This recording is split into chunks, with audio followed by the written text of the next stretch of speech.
Well, good Wednesday morning to you, Jim. Good Wednesday morning, everybody. Thank you for joining us.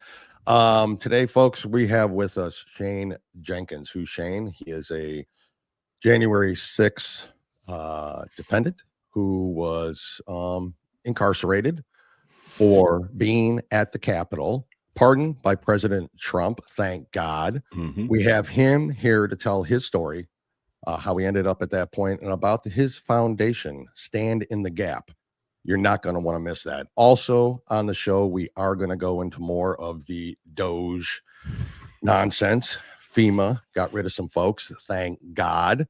That plus we have a top five at the end, top five muscle cars. Maybe we'll just put Shane on the spot and ask him what his top five muscle cars would be. Anyways, folks, stay tuned for that. Plus so much more, Jim, on another great episode of what, brother? Live from Patriots Prayer Network Studios. It is. That would be two guys. One could be right back.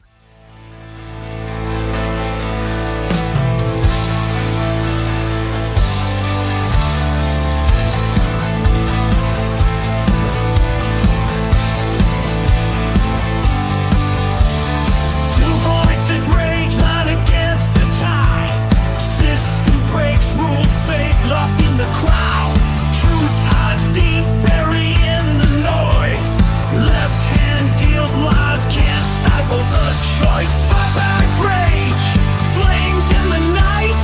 No more chains, break free from the fright. Eyes clear now, vision in the dark. We stand up, never bow to the mark. We are the storm, we are the fight. Two guys, one crew, bringing light. No more lies, no more games. Stand tall and truth, break the chains. They spit and scream, push buttons in the dark.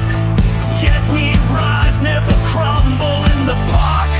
Paint our faces with colors bright. March ahead in the dead of night. Shattered dreams won't silence us now. Left and right mixed poison in the vow. But we see through, we feel the beat. Again, good morning, all. Right before we bring Shane up, let me tell you just a little bit about him. He's a January 6th defendant who gained recognition for his outspoken views and personal journey following the events at the U.S. Capitol on January 6, 2021. A former inmate, we'll get into that, who turned advocate, Jenkins uses his experience to highlight issues related to the justice system, political persecution, and the treatment of January 6 detainees. Shane has become a central figure in raising awareness about the legal and personal consequences faced by those involved in the Capitol protests. He is known for his resilience and determination to share his side of the story, advocating for fair treatment and due process. Since his release, Jenkins has worked to rebuild his life and speak out on the behalf of others who feel they have been wrongfully targeted. He does this through the foundation called Stand in the Gap Foundation. It's a faith-based nonprofit focused on helping individuals successfully transition from challenging life circumstances such as incarceration, addiction, or personal crisis into a new chapter of purpose and stability. We are extremely happy to have Shane on. Can you bring him up, Jimmy, real quick? Hello, sir. Could do that again. How are you? Welcome back. How are you guys doing? Welcome back. Thank you again for coming on. We do want to thank Sarah McCabe, who actually is the one who introduced us to you. Sarah, for those who listen, might remember, she was on our show. Her husband Colt was also falsely incarcerated, and all Colt was doing was just trying to help people there. So you are amongst many who were falsely incarcerated, but what you did was take it a step further. You decided that there's a reason that this happened. There's a purpose in your life. God is telling you to do something. You decided to listen. And that was back before even 2021. We'll get into the story. But then created the Stand in the Gap Foundation with Sarah's help on the outside, which is an incredible foundation. And we want you to tell all about that. But let's start from look, I guess we can honestly say, Shane, I mean, you had a checkered past, right? I mean, you're not a perfect human being. Nobody is, right? Well, I mean, some of us have. Jim has no tattoos. He's afraid of needles. But that's no, but the it's tell us about it. Tell us about your life, how you got to this point, and really what made you decide, you know what, I'm going to go to the Capitol on that day. And then we'll talk about the news stories. If you look you up, I'm in the axe wielding maniac psychopath who it's absolutely insane. The stories, right? It's all over the place. You can't look your name up without seeing a negative, negative, negative, negative, negative, negative. You got to really dig deep because hell, that's Google. So tell us all about your story, how you got there. Thank you again for coming on. The floor is yours. Yeah, thanks guys for having me. It's a blessing to be here.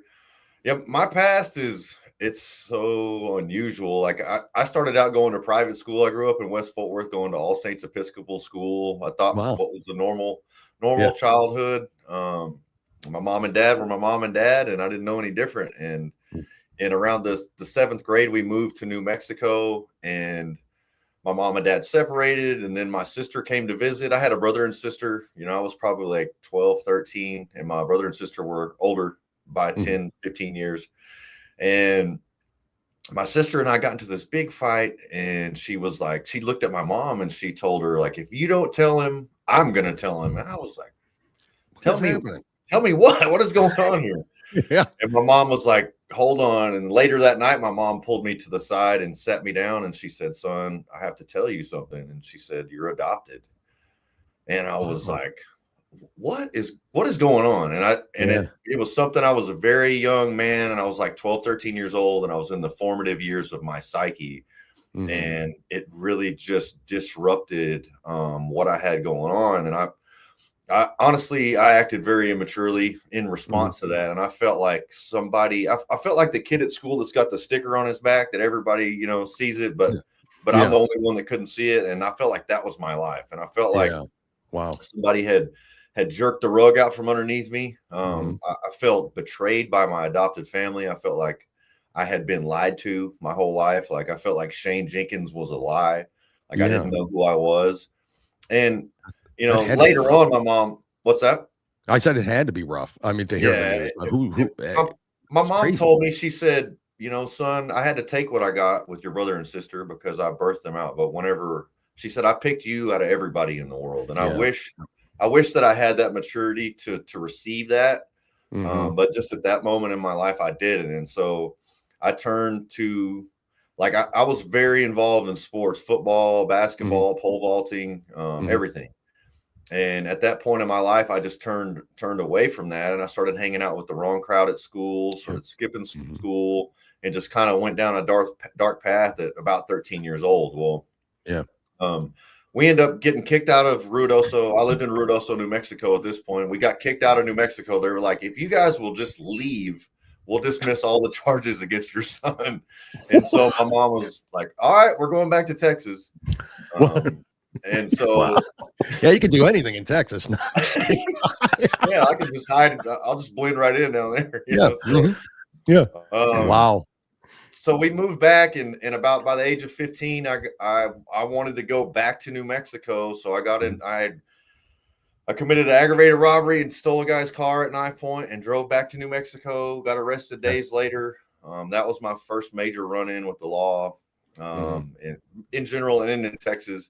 And then by the age of 16, I got arrested in Texas. My friends that I considered my friends were gang members, and they got jumped by a rival gang, and they end up shooting somebody and killing them and shooting 2 more people while I was in the car with them at 16 years old. Holy smokes. And the guy they shot was also 16 years old. And I just felt like that could easily have been me, you know? And so I got incarcerated from the age of 16 to 19 for that. I was charged with attempted murder by the law parties in Texas, which just says, if you guys commit a crime and I'm in the car with you and it's serious enough, I'm going to jail with y'all, just like I did it myself. And so as a juvenile, I did that. And then I got out when I was 19, went to college at the University of North Texas, was intending to play football, but I had been locked up since I was 16 and just was not prepared to go to a college campus full of 30,000 18-year-olds that had just got released from their parents' home and go buck Yeah. wild, girls running everywhere and drinking and Yeah. partying. And so Yeah. I dropped out of school not long after that,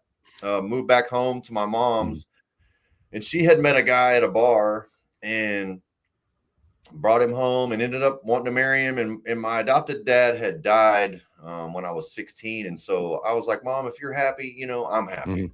And so I don't care, you know, she was worried that I was going to be like, no, he's not my dad or whatever. And I was like, I don't care. As long as you're happy. Well, she gets into this marriage to this guy. He was a Vietnam War hero and somebody I looked up to, big, large individual man, but he was great when he was sober. But whenever he completely another person, like this really dark, mean person came out that I didn't recognize. And I was working 2 jobs at this time. Like I was either working for Laidlaw throwing garbage or working for Home Depot during the day, but at night I was valeting cars. Just trying to make my way in the world. And come to find out, I didn't realize that my mom hid it from me, but he went to jail twice for beating her. And that escalated into me confronting him and him pulling a gun on me and me pulling a gun on him. And it just got worse and worse and worse. And I'm on parole for that shooting that my friends committed. As a juvenile, I'm on parole for attempted murder. And so this escalated over a period of a year about. And one night I come home and he confronts me drunk in the living room. And he's like, you gotta move out. And I was like, if my mom asks me to leave, like I'll leave, or if she sells the house, I'll leave. And I had also completed this program that when I was in called independent living. And they were like, once you move out on your own, we'll pay the first 6 months of your rent because you completed this program. So I was waiting on that money to come in as well. And it hadn't yet, but I basically told him I'm not leaving. And he went upstairs and picked a fight with my mom. I went up there and confronted him. And in that confrontation, he threatened to kill me. He's like, I'll kill you, you MFer. And so I tried to de-escalate the situation. The doorbell rang. I went downstairs and was talking to a friend and she left. Well, I'm watching TV downstairs and later on that night and I hear my mom scream upstairs and he had already threatened to kill me. So I grabbed a pistol that was in the house and ran upstairs and was at the door. And then I went check the door and the door was locked. And I just hear him in there like tussling, fighting or whatever. And when I kicked the door in with the pistol in my hand, and when I kicked the door in, he was laying in bed with the shotgun pointed at the door. And he raised up and shot it at the front door or at the bedroom door with the shotgun and missed my head by about 6 inches and blew the top of the door frame off. And I barrel of that shotgun looked like it was like that big around. I saw the flame shoot out of it. And I like to say I stood my ground and you know, fired back, but my mom was between me and him. And I ran downstairs and I don't think I touched a single stair on that stairway. And get to the kitchen and I call 911. And while I'm on the phone to 911, you know, my mom comes down there and is like, don't call the cops. He was just trying to scare you. And I was like, are you crazy? He just shot at me. I'm like, I'm talking to 911 and they're like, you know, what's going on? And I tell him I've got a gun. He's got a gun. He just shot at me. My mom's here with me. And then next thing you know, he's coming down the stairs. And as he gets to the bottom of the stairs, I just felt it was too close for a second shot. I didn't want that to happen. I jumped up from behind the counter. And while I'm on the phone with 911, start shooting. And I shoot 11 times. And he falls down the stairs. My mom runs to him. 911's like, get the gun and put it where we can. So I got the gun and my gun and I went and laid it in the driveway where the police could find it. And long story short, he dies on the way to the hospital. Gunshot wounds. And I was 20 years old at the time. And so I feel like I had an identity crisis when I was like 13. And then now at the age of 20, I've killed a man, not only just any man, my stepdad, somebody that I've lived with, somebody that I've had a relationship with that was married to my mom. It was just something that was too much for me to deal with emotionally. Part of me that had created this persona of this tough guy as a kid that was trying to discover who Shane Jenkins was like, well, he got what he deserved. But the other part of me that I believe was the early seed of Jesus Christ that people had planted in me was like, you know, that was somebody's son. That was a human being. That was your stepdad. He was a Vietnam War hero, whatever it was. And so I just had this turmoil in my spirit going on inside of me. And it was something that I couldn't comprehend. And so, so I started turning to drugs and alcohol really bad, quit my jobs, kind of started selling drugs, using drugs, doing that kind of thing. And that's what ended up landing me in prison. I was doing a lot of bar fighting and stuff like that. And so that's what kind of led me down a very dark period of my life. And I ended up going in and out of prison 3 different times as an adult in the state of Texas. And in 2016, I gave my life to Christ. My adopted mom had passed away. And that's when really things started to change in my life. I gave my life in December 2016 at the Carol Vance unit here in Houston area at a Charm Prison Ministry event. And God really met me where I was at. I was at the end of my rope. You know, that's the first time I'd ever done prison time with not having somebody to do it with me, because my mom, like when I was in prison, she was like, I know you're safe. And she would write me and send me newspapers and magazines to come visit me. And it was just a way for us to bond and have a relationship. And this time I didn't have that. And so it was like, that was when Jesus came in, snuck in there and like sneak attacked me and knocked me out. And so he met me where I was at the end of my rope. And that really, receiving Christ in my heart really met the need that I had because whenever it was a whole spiritual thing when I gave my life to Christ. I felt like he came to me and said, son. He called me son. And that was what I had been looking for with the family identity crisis. And he said, you know, I'm never going to leave you. I'm never going to forsake you. And so he met my abandonment issues right there, you know. And then with the guilt and shame from killing my stepdad, he was like, there is no condemnation in Christ. And so those needs were all met. And that gave me my foundational belief system. Getting into that word and getting to know the word of God gave me the foundation for what I believe was my politics, because at this point this was 2016. This was when Trump was coming into office, and I started seeing all this stuff. And my mom loved Donald Trump. And so I'm watching all these attacks, Russiagate and all these things. Right. And I start to question it. And then God's working on my heart, and he starts to change my mind about the abortion issue and giving me the foundation of all this gender stuff that they're starting to try to push on people and all. And so I start to see the truth for what it is from the word of God through that perspective, because I believe your faith should give you the foundation for your politics. I think that's where that should spring from. Agreed. Because there's a lot of Christians out here that are absolutely out of whack with their beliefs. I drove by a Mennonite church here in Houston, and they've got a transgender flag hanging in the front of their church. I mean, come on. Did you just say Mennonite? Yeah, that's crazy. Mennonite. Yeah, wow. Mennonites. Maybe they mean they have enjoy a Mennonite, not a Mannonite. I don't know. Maybe that's what it means. I don't know. But so you know that I got out of prison in 2018.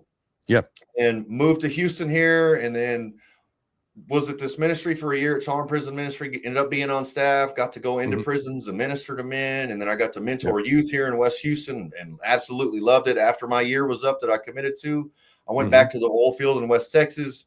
2019 ends, and then 2020 comes in, and they, you know, OPEC and Russia had the oil and gas price war, and it dropped the price of oil and gas like overnight in half, and then followed by the very next week or two, COVID hit, and they basically shut down the oil field. And I was going on days off, and I called my nephew, who was one of my supervisors, and I was like, I'm going home, but when I come back, where am I going?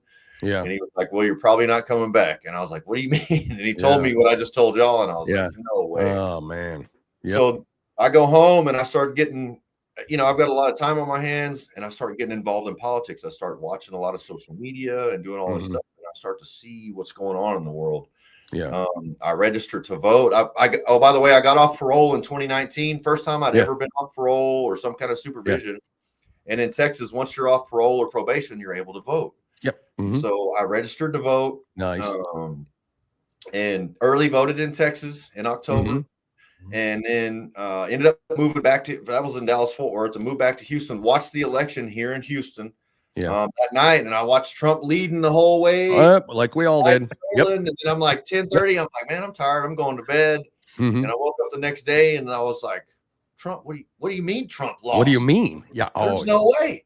The shock, right? And so, you know, I was watching that, and there was a lot of videos coming out, and just all this stuff. I was like, man, something's not right about this. And so, you know, I started. I guess Trump sent out that tweet in December, and he was like, come to DC, join the Stop the Steal rally. And at the end, he put in all caps, he put, will be wild. And I was like, I thought about that since that day, and I was like, had he have not said, "Will Yeah, be I know. wild," Yeah, I may not have gone. And I'm like, I know. Yeah, I know. I'm glad he did, but and Yeah. so I booked my flights, booked my Mhm. hotel room, and I was like, hey, this was my thinking was this is going to be January 6th. If nothing happens, he's going to be out of office January 20th. I've never Yep. been to a Trump rally. I've never been to Mhm. DC.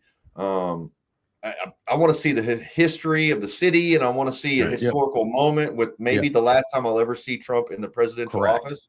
Yep. And so I booked my flight. I did talk to some friends who were part of like the Texas MAGA movement and stuff like that. Mhm. And they were like, look, man, people have gotten stabbed up there. People have gotten jumped. They've gotten robbed. Like Yep. Antifa Mhm. and BLM are very active up there. And the city just in and of itself is very dangerous. Is dangerous in regardless. Yeah, Yeah, irregardless. so be Correct. prepared to protect yourself. And so that's why I had tomahawks and I had a tactical knife. But Yep. people are like, well, if he took that to the Capitol, you wanted to overthrow the government. And that's not, it's misconstrued as that. I wanted to be safe and I wanted to be able to protect people around me if something like that went down. So Correct. Mhm. Yeah. that is how I ended up at the Capitol Yeah. Yeah. on January the 6th. And then from on that, on that day, we all know now the amount of what they say FBI agents that were in the crowd, people inciting it on purpose to rile up the crowd. What would you do in that moment? We talk about this all the time, Jim and I. What would we do in that moment if they're like, yeah, let's start yelling, let's walk up to the doors, what would we do when the crowd is doing that? I think in hindsight, you could say, oh, I'm never did, but I think that's bullcrap. I think most people would be like, yeah, we're mad. I mean, you just demonize this guy and his voters for the last 4 years. You created this moment, this January 6th moment, the left I'm talking about, and the media. And of course we're mad. So it wouldn't take much persuasion to get you to that point. Did you, on that day, what did you see really happening? Did people come up to you that you thought were, wait a second, I don't trust this guy. I think, he's a plant. We've heard the Ray-ups and then the 200 potential FBI agents, and I believe there was more. Did you notice any of that, or what really took place, and how did it get to the point where like you're now got your picture with your axe and everybody's, how did it get to, Shane Jenkins is now, the infamous Shane Jenkins. Right. So how does it get to that point? Yeah, let's back up a little bit because I stayed all the way at the ellipse until Trump was done speaking, and I think that was like most did. A lot of them did. Yep. That's why I was there, and I didn't even, people forget this, that there was supposed to be a second group of speakers at the Capitol after Trump spoke, and that was correct. Like I think Mike Pompeo was the headline of that, right? And so I was in such a hurry to commit an insurrection. Yeah, that the people that I was with needed to go to their hotel room to freshen up and use the restroom. And I went with them first to go do that. While they were freshening up, I went to Starbucks and got protein packs and coffee because you got to have coffee and protein before you go storm the Capitol. You do, I know, absolutely. So they come down from the hotel room and one of them pulls out their phone, and it's these ladies that I met at the DFW airport. Anyways, they're like, "Oh my gosh, they've stormed the Capitol," and I was like, what? Shut up. I was like, I've got to go see this. This is history right now. It's history. And I was like, maybe it's happening. Maybe Trump is going to be the president. And I was like, I've got to get down there and see what's going on. And so I left them, and I literally ran from the hotel all the way down to the Capitol to see what was going on. And so I was late to all of that going on. Yeah. And what I found, what is interesting to me is, like, in hindsight, looking back, like by the time I got there, they had already climbed up over onto the lower West Terrace and all that. So what I missed was the police officers launching flashbangs and tear gas into a mostly docile crowd. Yeah. Rubber bullets, pepper balls getting shot at them and all that. I missed all that.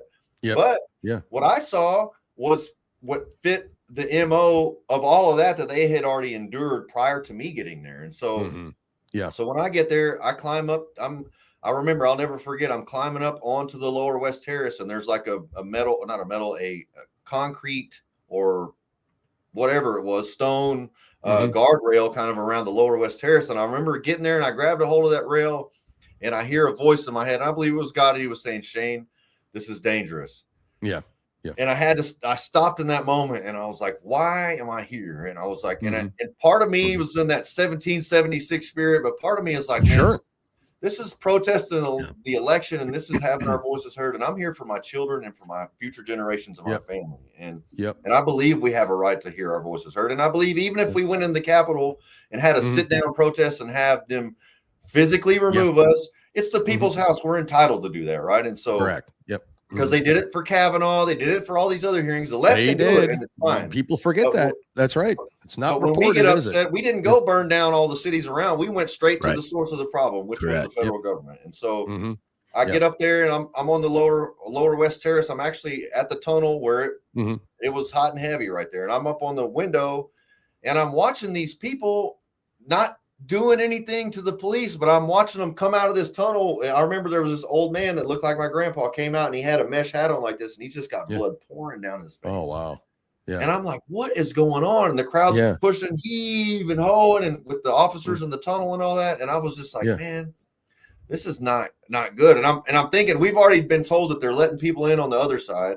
So we know there's people inside the Capitol. We know that mysteriously those embassy doors that you could hit with the dump truck, people hit it with a flag stick and it miraculously just pops open. Yep, we've talked about that 100 times. Yeah, and so there's a lot of stuff that's going on. We don't realize all that at this time, but sure. I'm there and I'm watching these people getting brutalized by these police, and I haven't seen anybody raise a hand at the police. Like, now, if I ran up there and smacked one of the cops and get hit in the head, obviously I deserve that, right? And so I can accept that. But these people, that's not what happened. So I'm standing there at this window. And I remember thinking, well, if we're trying to go in the building, why are we trying to barge through 200 police officers in this tunnel right here? There's a window right here. It's a painted glass. Like, obviously, it's a historical glass. And my thinking is like, why don't we just go through the window? Yeah. And then I'm standing there and I like tap the window. And this guy's standing there. He's like, you can't break that window. And I'm thinking, I wish he wouldn't have said that. Like, you can't break the window. And I was like, sure I can. I definitely can break this window. And that as stupid as that sounds, I'm thinking, break the window. It's better than hurting police, and it's better than people get hurt by the police. So I pull out my tomahawk, and that's when you see me. I struck the window 7 times. The crowd freaks out. So I stop. I'm not on a mission. I don't know what I was thinking, but I think I had maybe I should have had somebody with me. I went alone. Maybe I said, whoa, Shane, what are you doing? But I did. I struck the window. When the crowd freaked out, I stopped. And then I was like, you know what? Screw that. I'm going in the tunnel to find out why this is happening to people. And so I make my way to the tunnel. Before I even get into the tunnel, I get pepper sprayed 4 times by police officers. I have to turn around backwards with my hoodie up over my head. And I'm like crawling backwards through the tunnel, working my way through the crowd. And by the time I get up to the front of the line, I end up next to, I don't know if you've ever heard of Victoria White, but she's right next to me on the right. Victoria White was brutalized by Commander Bagshaw from the DC police. He was struck. She was struck 32 times in the head with one of those asps, like an extendable baton. And the same officer that struck her struck me on the top of my head from behind, and it left a big purple like strawberry on my head. I still have like a divot on my head from where he hit me at. But that happened, and so I got struck. I got pepper sprayed 4 times and struck from behind. Never raised a hand at police officers, never did anything, right? And so at that point, some kind of tear gas or CS gas or something got popped in the tunnel. And I couldn't breathe. I lost all oxygen, and I had to end up crawling up out of the tunnel, out and back into the crowd. And I went back over to the window where my backpack was at. And I remember Ryan Nichols, he's one of our DC Gulag OGs that was in there with me for 32 months in DC. But he gets on him. I didn't know him at the time, but he gets on a megaphone, also a Texas guy. And he's like, my dad just texted me, and somebody just got a protester, unarmed protester, just got shot inside the Capitol. And so he's like, it's getting deadly serious. If you're about it, it's time to get it on, basically is what he said. And so at that point, I was like, they're stealing an election from us. They're beating the crap out of protesters in the crowd. I've been sprayed. I've been beat. So it's like I had enough. And at that point, I don't know if I had a PTSD moment or I snapped, but I blacked out. Mhm. And that was when you saw the crowd, like Roseanne Boylan was dying right there on the steps. Yes, right on the steps. And Mhm. I just get stuff, start picking up stuff off the ground and start throwing it. And I'm like, I Mhm. just remember yelling in my in my mind, I see it, the stairs and the police, and it's just me and nobody else. But that Yeah. was not accurate. When I go back and look at the video, I was like, there was people Yeah. everywhere. Yeah. But I Yeah. remember just screaming, "You MFers!" Just throwing Yeah. this, like just picking up stuff off the ground. And I mean, after that, I threw about 9 different things that fully armored, face shield, helmet, riot gear, police. No damage was done to any police officers. There was no bodily injury for me. There was no police officer saying this guy hurt me. That went back and looked at the video and said, you know, the only thing that they really did say, well, they said I assaulted 3 federal officers, but the judge in my trial said, there's one desk drawer that I threw. And the judge was like, Mr. Jenkins, I don't know if you just carry a desk drawer around with you in your backpack or not. Well, that particular day I did. Well, oh my gosh, what were the I odds? would have brought the kitchen sink, Your Honor, but it was but too big for my backpack.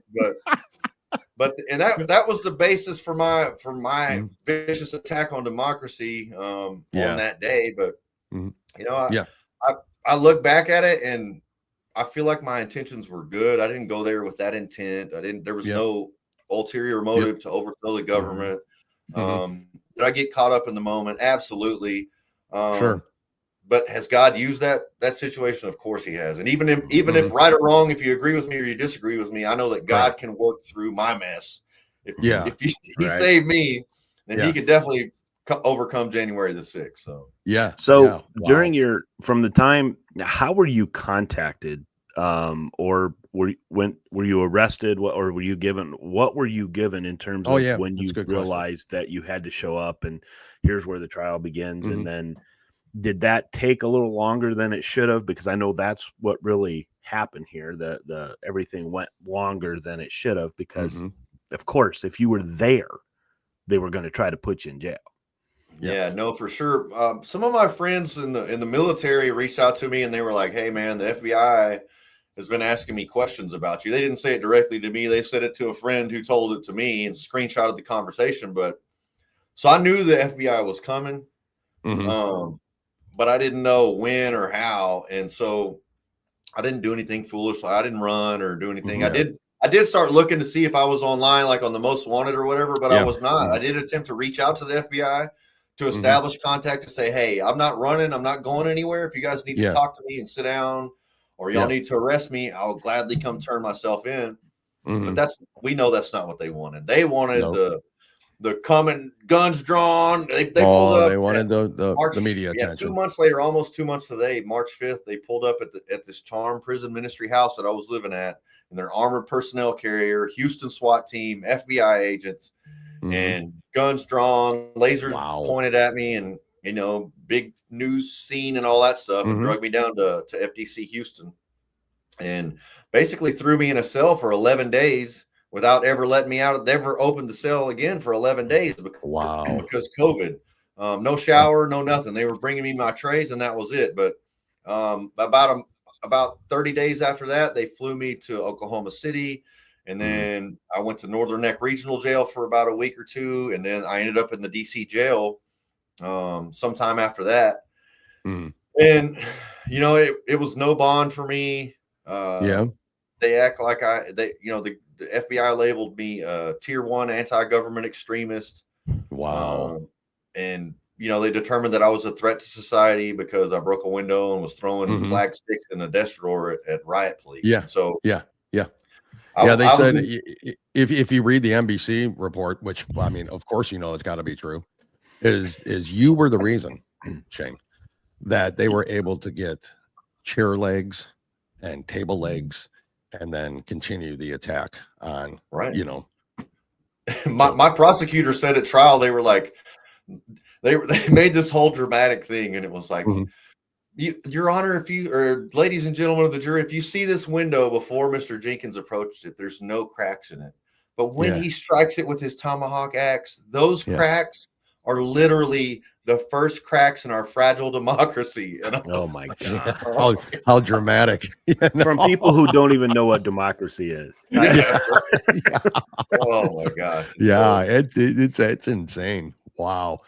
Yeah, yeah. Go on. I'm sorry. Go on, Shane. No, you're good. I ended up spending, I went all the way to trial. They offered me 92 to 115 months. And I told them that I didn't say it directly to them. I posted on social media, but I said, I would love to consider your plea offer, but I don't negotiate with terrorists.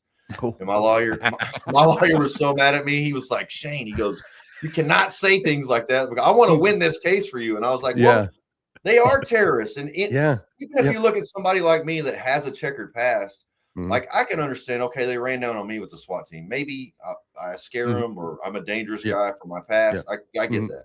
But you got guys that are career military, Marines, Army Rangers, Special Forces with CIA clearance and things like of this nature. You can't tell me that that's justified to run down on these people. These people, they were trained by you. And so it was more, they wanted the pomp and circumstance of the big news flashy article. I think really what they were hoping for was somebody was going to shoot at the police officers so they could say, look at what these guys are doing. They're violent insurrectionists and they hate the police is what they wanted to say. Thank God that didn't happen. Well, they also wanted you to say that President Trump drew me here. He told me to come here in insurrection and do this. That's what they wanted you to say, but none of you said that. Well, because that's not what he said. There's one in particular, I won't put his name on blast, but he went to before the judge and said, President Trump lied to me and made me do this. And then they made this, he wrote this long letter and the judge published it in the media. And then she let him out on bond. Basically, it was a signal to us that if you guys will say that Trump is the reason that you're there, then we'll let you out on bond. But the rest of us were like, we're not taking that bait. Yeah, for me especially, like I'm accountable for my actions. Trump didn't dictate what I did that day, and I'm not sure what did dictate it, but I'm a grown man, and if I mess up, then I'll deal with that. I can deal with that. I'm not going to blame somebody else for my mess. Yeah, the Sidney Powells of the world gave in. It's just like that. They gave in. They gave in because they wanted to negotiate. They didn't want to. But the ones who fought, the Rudy Giuliani's, the Bannons, and that's right. They're Giuliani's still fighting. And still fighting. I mean, you can put that guy's name on blast if you want. We don't care. It's up to you. Thomas Civic is the guy that broke. There you have it. He's I don't know if he's a New Yorker or a New Jersey guy, but there's plenty of stories about him. But we don't. I do empathize with being under. Man, these guys, like, that's what breaks my heart is these guys that served honorably for our country. Correct. And then now you've got our government coming full bore against them and just crushing them. I watch guys go through divorces. I watch people lose moms and dads. I watch people's family turn against them and testify against them. I watched them lose homes. I watched them lose businesses. Well, we were in the DC jail. We were denied haircuts for a year. We were denied visits from our families for 2 years. And we were denied religious services for 2 years, all because we refused to get vaccinated. And so these people were just using the machine and the might of the machine to crush us. And the DC jail, the women, the black lesbian culture dominates the DC jail, from the sergeant all the way up to the warden. Anti-Trump, hate us, thought we were domestic terrorists, insurrectionists, and they used the full force of that entity to try to crush us as well. They were doing, it was a concerted effort to destroy us. And it was, everybody's getting attacked from all these different angles. So as much as I want to be like, that guy's, broke weak, I understand it, man. I know a lot of guys, we were in there, we were like, do not take a plea deal. Absolutely. Under no circumstances should you take a plea deal. But again, at the end of the day, when they're like, they're promising me 5 years, and my wife is staring me in the face saying, you don't want to come home in 5 years because there's no guarantee that Donald Trump's coming back, and there's no guarantee that he's going to pardon you or do anything of that nature. You're going to tell me that you're willing to fight this out and stay away from me and your kids longer than you have to. And so I'm not knocking anybody who took a plea deal. I was uniquely situated that I was going to go. I went to the end. I went to trial. I went all the way through it. Never apologized. And went to trial and was able to hold my head high. And I'm not knocking anybody that had to do differently. I mean, that's a personal decision. It's really tough to knock them, and they all had their reasons for it, I guess. Maybe even, the guy who basically lied and, like Trump made me do it. I mean, there's, the fear of that prison and what people were going through will make people do whatever to get out of it. It happens all the time. The fact that you were denied all of that, seeing your families, showers, haircuts, whatever coming out of your cell, when we know how murderers and rapists and all that are treated. And then we knew how during that time frame, how illegals were treated in this country, given hotel rooms, given go funds, that step with Dale, to take more to what you said, Black Lives Matter, Antifa, destroying cities on video, destroying cities. Correct. We don't hear anything about that. They're not in jail. They didn't have to post bail. They didn't have to go to trial. They just moved on from it. So thank God the nation saw that, Jim, because he'd still be in prison today, right? Yep. I mean, how long did you serve and without the pardon, right? How much longer would you have had to be in there? I served 1,418 days, which translates into 46 and a half months, which is almost 4 years. Yep. But I received a 7-year sentence, and I would have had to do about 18 more months to 2 more years had I not gotten pardoned by President Trump. Wow. Unbelievable. When that day came, and we're kind of jumping ahead because I'm going to go to Stand in the Gap, because that occurred before the pardon, all the idea and all that, and Sarah's help and all that. But that day when you heard the news, what was that day like? I had a brief video. I grabbed it off of your, I think your X account, maybe. Yeah. The show, with your, Chris Daughtry, I'm Coming Home video and all that. It's really, it's awesome. If you haven't seen it, you can out there on X. What was that day like for you? Man, it was surreal, man. I was listening to, I'm getting choked up thinking about it. I was listening to the inauguration on the radio, and prior to that, man, I was always the guy that, man, Trump is coming back. He's going to pardon us. You guys don't lose hope. Like, don't give up. Like, never give in. And it was hard. There was days that I was like, man, but I never stopped. Jesus Christ is my savior, not Donald Trump, but Jesus Christ is my savior. I love Donald Trump to death, but he is not Jesus Christ. And so, but towards the end there, like after he won, you had these people, the violent versus the non-violent, like violence is, I'm so sick of hearing that. Violence is never the answer, Sean Hannity. Right. And it's like, if violence is never the answer, Sean, why do you train doing Brazilian jiu-jitsu? Because that's violence. You could hurt somebody doing that. And it's just like, that's right. My gosh, these people. But so you heard this, we're going to do it on a case-by-case basis. And it was all these people in Trump's orbit and all this. And I was like, oh my gosh, I'll quit saying it. Y'all are making me question my belief that this is going to end well. And so I had my days, my ups and downs toward the end, but I listened to the speech at the I guess inside the Capitol, the rotunda. And then, but when Trump came downstairs, I guess he spoke to 2,500 people that remote viewed in the Capitol, reviewed the speech. And, he said there's going to be some very happy January 6th people very soon. And I was like, okay, it's like a little breadcrumb. Yeah, I know. Yep. And so I listened to a lot of the proceedings. I was tired. I was expectant the whole day, but I didn't expect anything to happen that day. And I'll never forget, the guard came to my door at 6:30 p.m. that afternoon, and he goes, hey, Jenkins, he goes, where were you at on January the 6th? And I said, man, I was at the Capitol. Yeah. And he said, get your stuff. He goes, you're getting out of here. And I was like, oh my gosh. I was like, shut up. I was like, please don't play with me about that right now. Because I was like, man, I've been waiting for this moment. I was like, please. He goes, Jenkins, he goes, get whatever you're taking. He's like, I don't care about all the other stuff. He gets whatever you're getting, get it. And let's get out of here. There's somebody here to pick you up. And I was like, wow, it's really happened. My silly jumped off of his bed and he was like, get your stuff. You're getting out of here. And I was like, I was like, all right. And I just got whatever I was taking. I left him everything else. And I was like, man, I'm getting out of here. And they took me down, and they had, because it was Martin Luther King Day. It was a holiday at federal prison. The administration wasn't working. So the assistant warden was like, you're getting out of here, man. And he goes, we're calling the people home from the front office to process your paperwork, get you out of here. And it was surreal. But the funny thing was, I got down there with the officers and I was like, did y'all get an email or like something? Yeah, like, how did you? They're like, no, we just heard it on TV that he's pardoning y'all. And I was like, I'm one of the violent ones. Maybe I'm not getting out. And so I was like, yeah. But then they took me to whitehouse.gov and they showed it said, the 14 Oath Keepers and Proud Boys are getting commuted to time served.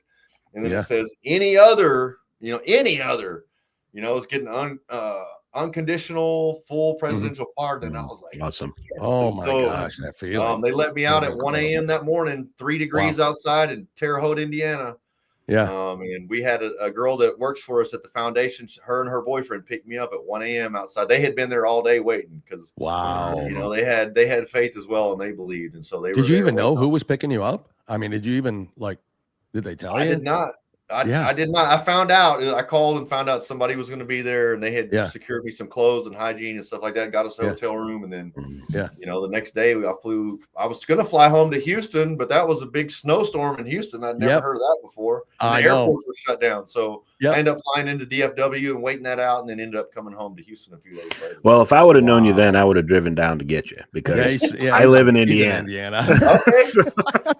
All right. He does. Yeah, he does. So. I'm in Florida myself, which isn't that far away, so but yeah, what an incredible story. If we gotta hear from one of our sponsors here real quick. Shane, if you could stay with us, we'll play this, we'll come back, we'll talk about Stand in the Gap Foundation. That is the main purpose of why you're here, but that backstory and the whole story and your story in general is absolutely incredible to hear. So we'll hear from Jim. We'll do grit here. We'll be right back. Grit is defined as firmness of character, unyielding courage in the face of hardship or danger.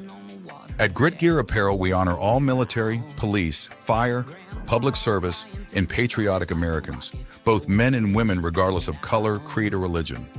Our brand represents the love and freedom for our country, the heroism of all our men and women, and the principles of what this wonderful country was built on. Our goal is to regenerate the sense of patriotism and to spark the American pride within us, to stand together in the toughest times and become victorious, to preserve all our freedoms, to honor our flag, and to respect the men and women who have fought and died for us to have these freedoms. Wear our brand with pride, with a sense of patriotism, and as a statement for the love of our country. Whether you're military, public official, or civilian, our brand is for you. Together we stand as Americans. And we do stand as Americans. That is Grit Gear Apparel. Beautiful stuff. And Lock and Load Coffee. Use coupon code 2GUYS, get 10% off your entire order. That even applies to you rotten January Sixers who just completely destroyed the worst thing since 9/11, right? I've met a number of them, and you're not at all what they said you were. No, just none of them. I mean, Nancy Pelosi told me you guys were bad. I mean, she never lies, right? I mean, come on. She never they don't lie at all. Shane, let's talk about Stand in the Gap. That I don't know if the name or at least the foundation to help those came to you while you were in prison, right? And you can talk about kind of how you kind of led into that, and you had a previous foundation and all that. So that kind of guided you, at least your thought process towards it. But yeah, tell us all about Stand in the Gap Foundation. No, for sure. When I became a believer, I learned that, prior to being a believer, I was a really selfish individual, and I didn't realize how good it felt to give back, to serve. Like Jesus came to serve, not to be served, right? And I didn't realize how that pays off. And when I worked I was a part of Charm Prison Ministry. When I worked as an employee, I didn't make a lot of money, but I had never been so filled spiritually. I was poor monetarily, but I was full spiritually. I just felt that was some kind of fullness that I had never experienced in life. And so moving forward, transitioning into January 6th and being in jail, there was some people in the orbit of January 6th that were maybe operating questionably or whatever. So we felt like there was kind of a vacuum there where we could step in and maybe meet some of the needs of the people. And we had a different idea. We started a thing called Operation Love Win. We had been denied visits for 2 years, and Boyd Nellis came into the DC jail to visit us, and he was able to get the administration to change that and allow us visitation. And so we started a thing called we founded Stand in the Gap. Yeah. But we also started a program called Operation Love Wins, which was we were paying for because if you imagine the dad's out of the home, the mom's been out there raising the babies for 2 years. She's been working probably an extra job and dealing with that income deficit. And so we were like, well, how mom can't, now that we can get visits and hasn't seen dad in 2 years or whatever.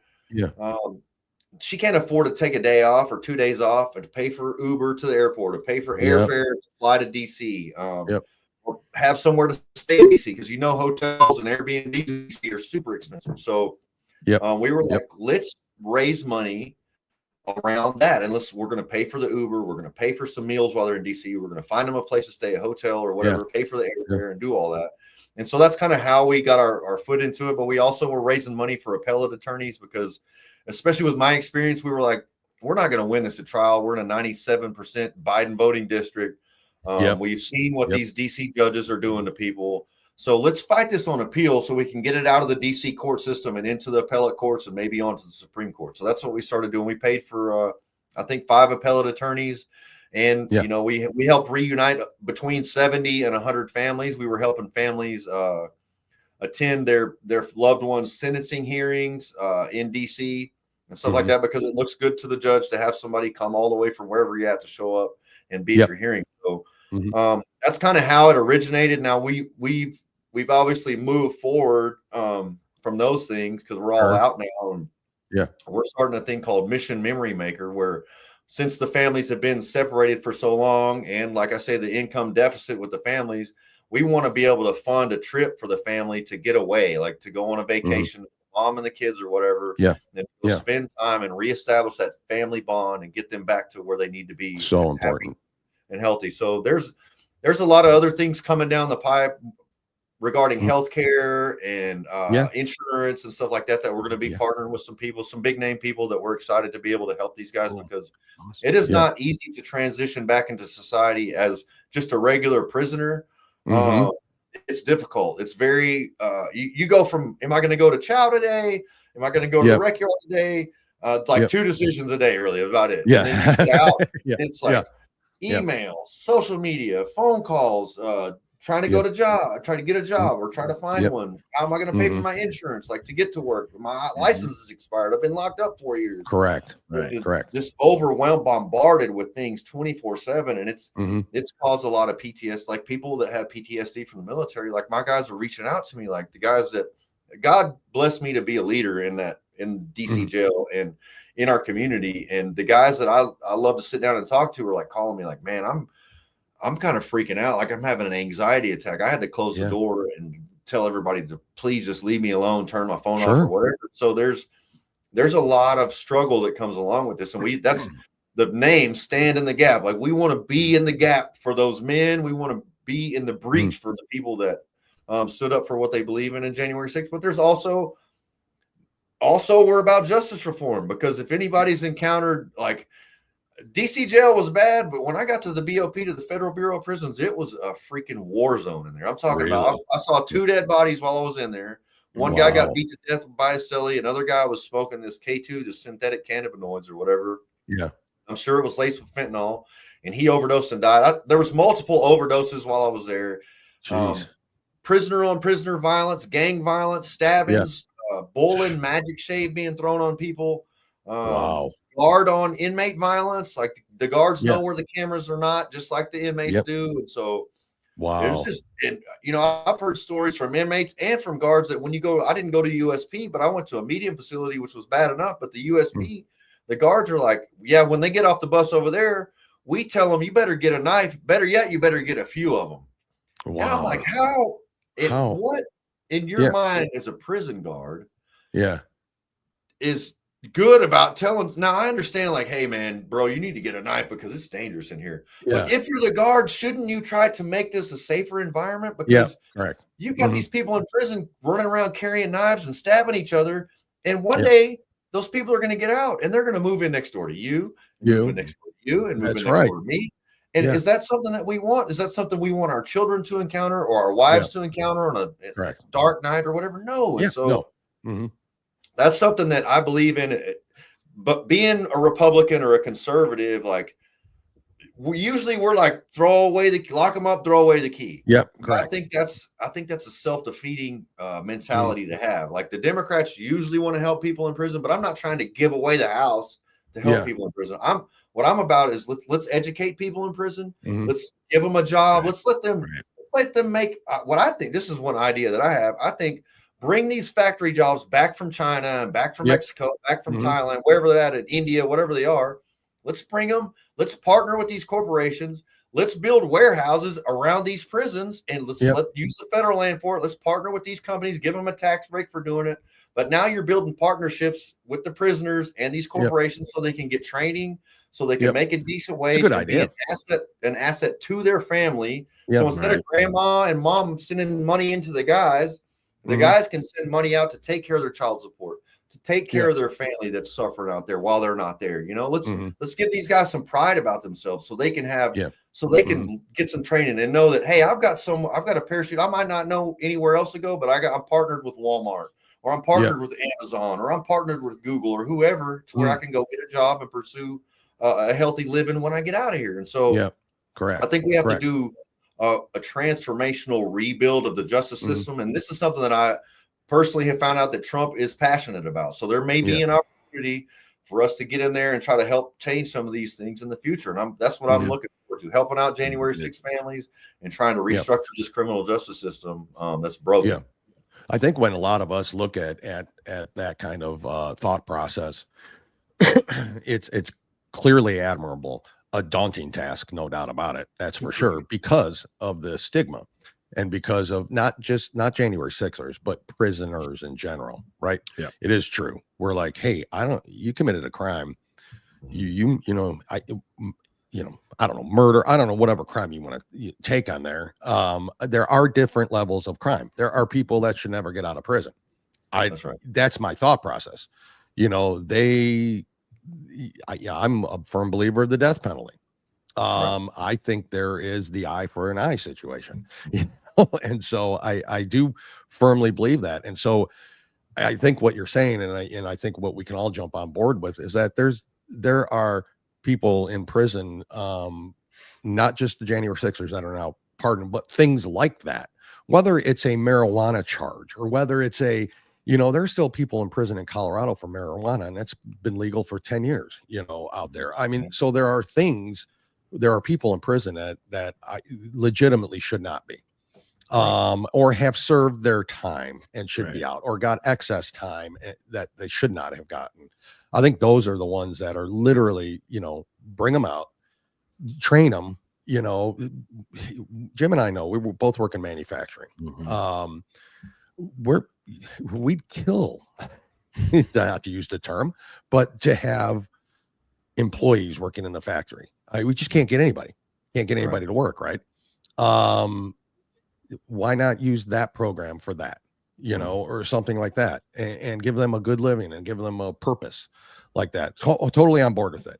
On the other side, there's a lot of people that should rot in jail and or be killed, so that's my thought process, and that might not be, I might be thinking of it wrong, but that's, for me, that's how I think about it. I don't know. What's your thoughts on that?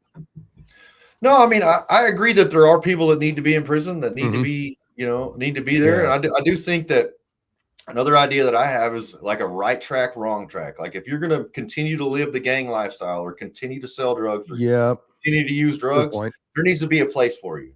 But if you want to go to college, and if you want to receive a trade, and if you want to work, and if you want to attempt to be an asset, even if you're one of these lifers or whatever you are, correct, we want to provide an avenue for you to pursue that.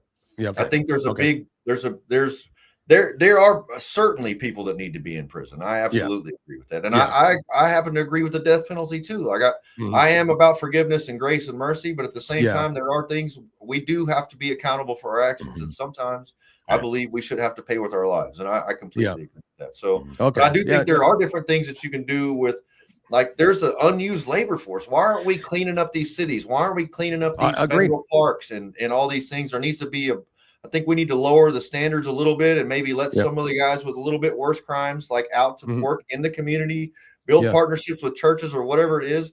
There's also a thing in the federal prison system that you may not know about if you look up the term ghost dope. There's a lot of people, like if you guys said, Shane, I know Shane sells drugs. He sold us drugs for a year, and he sold us X amount for a year. The feds will take that at your word, not ever witnessing me doing anything. They'll arrest me, not find any drugs on me, but they will calculate whatever amount you said in times that say I did it X amount of drugs per week, and they will multiply whatever that amount was times 52 weeks. And then they'll charge me with that amount, whatever that multiplication added up to, and they'll throw me in prison for whatever years that is, 20 years. I know a lot of guys that are in prison for ghost dope that they made one phone call and they're doing 25 years in prison, 30 years in prison. And so wow. For me, the thought is this is just like if I assault somebody, I can put them on the stand and I can say, I want to confront my accuser. Well, in that situation, in the ghost dope situation, the drugs are the accuser. Yeah. So when I want to say, well, let's see the drugs that you found on me. Let's see the drugs that I was providing those guys. And you can't do it. So it's almost like you're fighting a battle that you can't conceivably ever win. And it's the Biden 93 crime bill, I guess is what it was. And it's this big conspiracy charge. You have a lot of people on conspiracy in prison.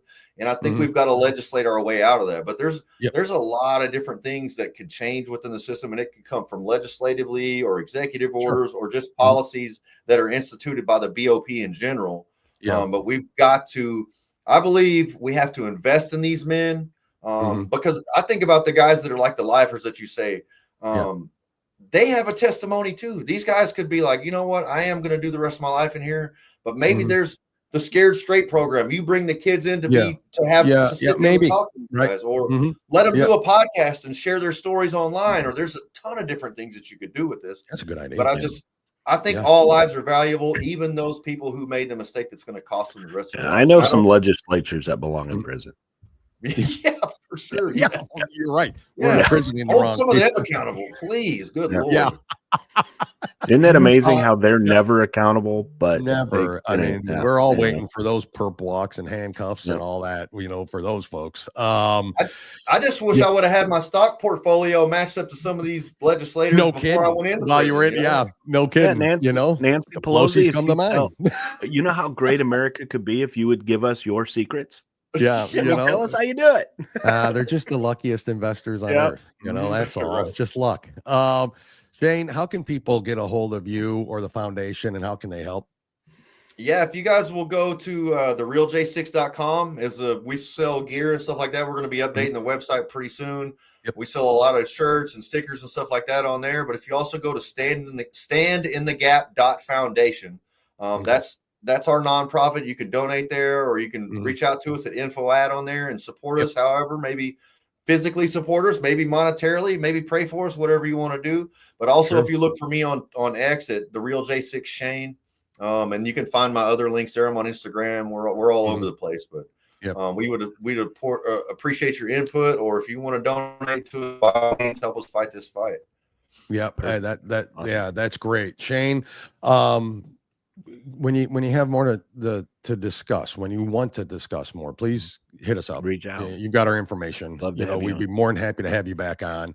We're trying to show as much as we can about what now is happening to January Sixers, and we're truly invested in what happens to you now. Where do you go from here now that you're pardoned? It can't be easy.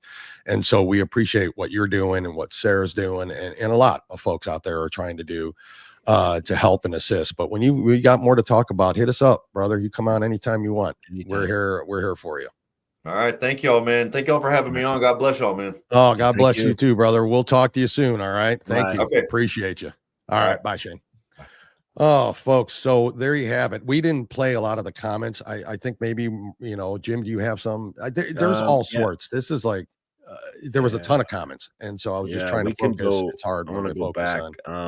You got to go way back. Rich had something here. Because Rich put, Christ is the answer. Forgives all sins when we accept him. Yep. Yeah, absolutely. 100% true. Buckeye had this about the ink. Jim, about you and your tattoos. That's right. He is. He's an ink virgin. And then we all, there were some comments about 2020 being rigged. I don't know about Capital belongs. There was a lot of comments about Ray Epps on here. Yep, a lot of Ray Epps stuff. Epps whatever happened to him, disappeared. Dad, you were right. Exactly. And now he threatens lawsuits against everybody, but there doesn't seem to be any lawsuits going on because when you sue somebody, evidence can come into play. Yep. Then you have to sit on this thing called a bench. Yeah. And you have to put your hand on a Bible. Swear you will tell the truth, nothing but the truth. Nothing but the truth. And we're going to play this sponsor next, but this from Shop with America. No one from January 6th should have ever been put in jail. I agree. Nobody who was there. There should have been a lot of January 6th people. Yeah. Stand in the Gap Foundation. Again, another foundation. We keep bringing them to you. We understand. But we do it for a reason, because there's a place to put your money, and it's the companies like Rick Gere, and it's companies like Lock and Load, and it's the foundations like Warrior Shield and Corporal Chad O and Stand in the Gap. And we've had them on here. These are the things that we can do personally to help out. A lot of us didn't serve in the military. A lot of us don't serve in public service. A lot of us, we have our jobs. We go on with our lives. We try to survive on our own. But, we are all spending money. So if not, go spend it on those folks. I wanted to play another one from Rick Gere. Innocent until proven guilty is a thing of the past, it seems. That's true, Rich. Unfortunately, it has been for a while. You're guilty in a lot of public opinion.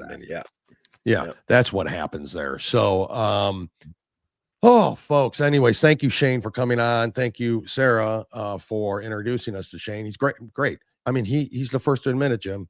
Not a perfect guy. Exactly. Hell of a past. I mean, and our head of our network has a similar background story. Yeah. So, it happens. It happens. Go on. Let's I don't mean to, but let's play a Shop America ad, and then we'll play the Warrior Shield Wednesday right after. The end. Is that okay? Oh yeah, we'll do it at the end, near the end of the show, because we got to come back, and I don't know. There's a couple things we want to talk about. I want to show the video of the two AI discussions. Yeah, I agree. want to show that. There's a couple things we want to show, and then we got our top 5 list, muscle cars, folks. So get yours ready. Top 5 muscle cars. But let's it's a good list. Shop America, folks. I was pumped on this one, huh? Yeah. Shop America. Shop America. I'm going right to it. All right, bro. Oh, I already did. Jim. Okay.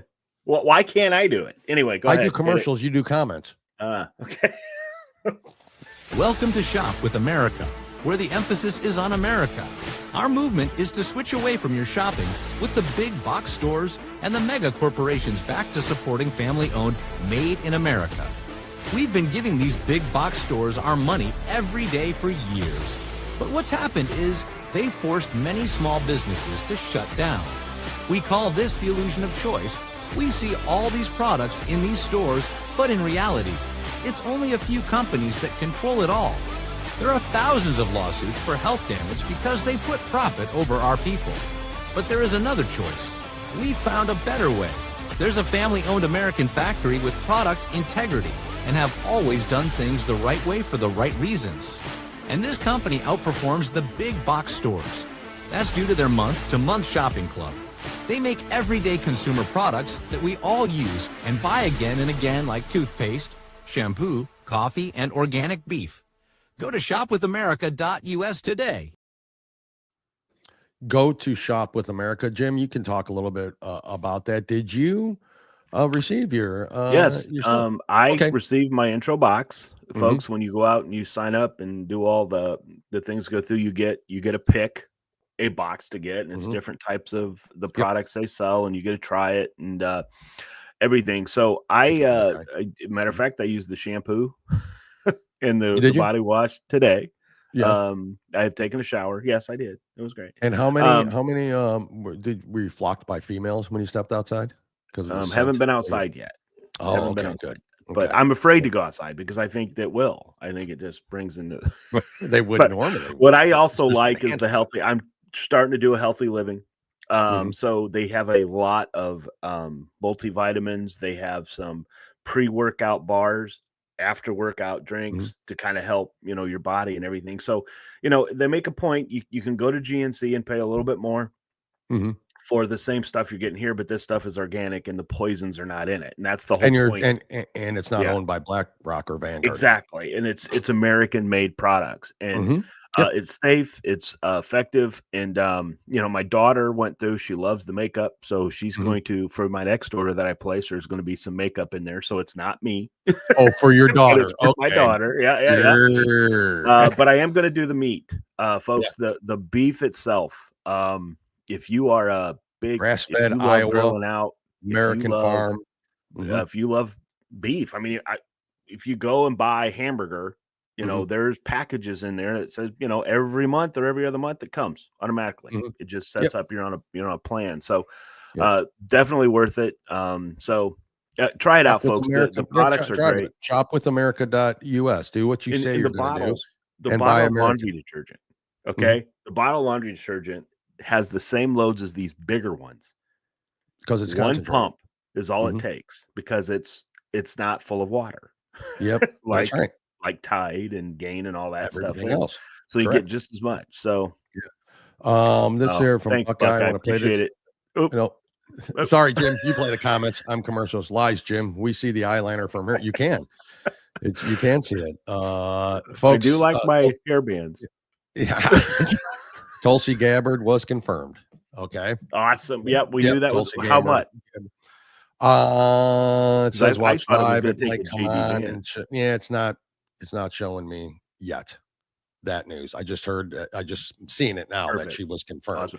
If I had to guess, it's 52, 48. Well, I thought that was going to take a JD Vance to come in and do it. Now, RFK, according to Mark Wayne Mullen, Senator Mullen, he said that they were starting the clock last night. So I thought that was Cash Patel. Well, this was RFK. Thursday is going to be RFK's, and we already know. And aren't they supposed to do Cash Patel today too? Or are they still waiting on that because they're afraid of the Epstein list? But Cash Patel, because the Dems are they're blowing up. See, this is what pissed me off about the Republicans. Dems had their 30 days. Yep. Get him up there to vote. Get him out there, Republicans. Stop being intimidated by the freaking Democrats. It's pissing me off. RFK hopefully will be done. We know Lindsey Graham's not voting for him. So that means McConnell's probably not voting for him. So we are going to probably need JD for that one, which we kind of thought maybe. Is he back in the country? Who? JD. Wasn't he in Germany? He'll be able to do it from where he was at. I'm just saying. All right. So speaking of JD Vance, I've got a video I want to play. If you guys haven't seen it, this is great. This is the difference between leaders, right?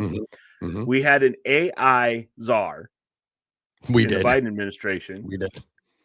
And Kamala Harris. Okay. And then JD Vance, he's over in Europe, right? Doing AI, talking to the world leaders about AI. Tell me what the difference is when you see this and how close we were to this individual being president. We all dodged bullets, not just President Trump. States of America is the leader in AI, and our administration plans to keep it that way. The U.S. possesses all components across the full AI stack, including advanced semiconductor design, frontier algorithms, and of course, transformational applications. Now, the computing power this stack requires is integral to advancing AI technology. And to safeguard America's advantage, the Trump administration will ensure that the most powerful AI systems are built in the U.S. with American-designed and manufactured chips. Okay. You heard JD Vance in his description of AI. Right? Now listen to Kamala. This is not a joke. This is truth, and we remember this happening. AI is kind of a fancy thing. It's, first of all, it's 2 letters. It means artificial intelligence. But ultimately what it is it's about machine learning. And so the machine is taught. And part of the issue here is what information is going into the machine that will then determine, and we can predict then, if we think about what information is going in, what then will be produced in terms of decisions and opinions that may be made through that process. Yeah, I exactly agree with her. Kid you not, she was called the AI czar. She was put in charge of AI under President Biden. I got a comment here. M's dad, and then Kamala couldn't be the czar at a closed bar. Aiken, Kamala's intelligence is as artificial as it gets. There is no doubt about it. I'm standing. My ears are bleeding. Folks, I can't. You hear that? That's what she did the entire time. Whenever anybody asked her something. Yep. That's every answer she ever gave. Now, let me tell you. Yeah. That's exactly how she started. Well, let me tell you. AI, 2 letters. Really? She speaks to the people. I mean, she speaks to the people. I do want to talk to real quick, and I know because we're running some long, not short on time. We got all day, but we're running long. And we do. Mark Fogel was brought home. Yep. In what could have been done during the Biden administration, Trump did within 23 days of taking office. Mark Fogel, you remember, a teacher, falsely imprisoned, held hostage, basically, but falsely imprisoned in Russia, and brought him home. I've got 2 videos. One where Trump greeted him last night in a snowstorm at the White House. Then the Senate couldn't show up to vote for Tulsi because it was so bad. Like I'd love it. Don't we all want jobs where it's like snow? Stop letting the Democrats run you. Exactly. You have control. You tell them, okay, enough. Yeah, we're voting. Anyway, we're voting. Go ahead. That's it. Anyway, so here's President Trump greeting Mark Fogel at the White House, and then a little bit at Mark Fogel talk to the press. That'll be the second video, but listen to this. It's more of a visual. It's hard to hear.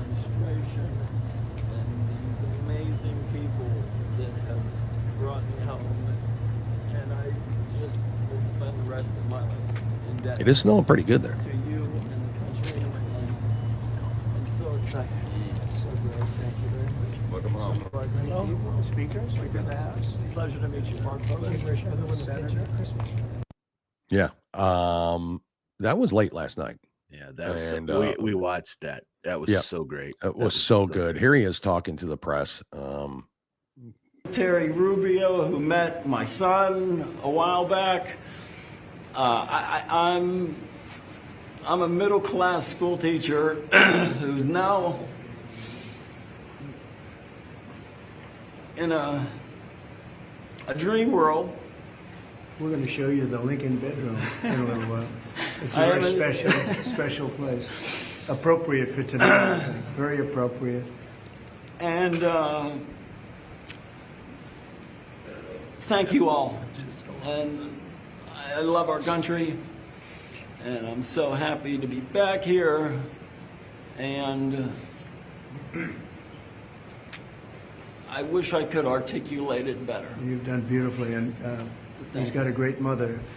And when I saw the mother at a rally, she said, if you win, will you get my son out? And I promised. She's 95 years old. 95. And I said, we'll get him out. And we got him out pretty quickly. She told me that exact words. I remember. She made quite an impression. And you also did. Yeah. And I'm in awe of what you've done and your team. Amazing. 23 days, folks. Amazing moment. Absolutely. 23 days. 23 days. And I assume the phone call went like this. Hello, Vladimir. This is Donald Trump. Mm-hmm. And that was about all it probably took. Yep. This is Donald Trump. Yeah. Gosh. I mean, that was such a good moment. If he was a lesbian basketball player. Yeah, we would have traded. I don't know how many of those. He would have been out many at Guantanamo. Yep. Mm-hmm. Yep. That's what Biden did, folks. Yeah, traded terrorists. For Brittany Griner, and here he got him back. And from all indications, there was no trade. Mm-mm. It was we're taking him back. Yeah. So thank God for President Trump. Thank God for Mark Fogel. He does look, he looks, but you're going to spend 4 years or 5 years in a Russian prison. Mm-hmm. What do you think you're going to look like there? And he's had some health issues. So do you think that's going to be on The View? No, no, it will not. So there you go. No, it will not. You won't see this. You're going to hear for how one evil thing, we is. did see it on CNN, and someone from the Obama administration said, thank God for President Trump. Yep.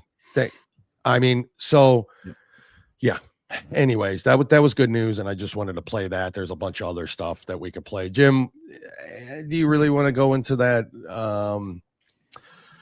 Yeah, we can that rep later, for Maryland, who is just watch some of the reactions that these people, Representative Presley, who goes out and yells, that we're not going to stand down, we're not going to do this, and then of course when she's confronted with the facts, she's just totally ignores it. She doesn't know what to say, and then of course the horniness that keeps going on with the left being turned on by Trump. I mean, language warning, you're about to hear something, and I'm sure you might have already, but here, the left is just horny for Trump, and she's going to tell you exactly what you need to do. Language warning. Stay tuned. I've been told I have 30 seconds, so I am going to tell you that we do have to. I don't swear in public very well, but we have to fuck Trump. Oh. Boy, Schumer's getting roused. I mean, Schumer and everyone's getting aroused, and she wants to F Trump. Wow. We have to. This is what she's Maxine. What's her last name? From Maryland, representative out of Maryland, Maxine something. I don't know. I'm beginning to think anybody named Maxine, and I apologize for anybody listening. But she's from Oregon. No, I thought she was out of Maryland. I believe she's a representative from Oregon. She could be. Who knows? She's horny. Let's finish. There we go.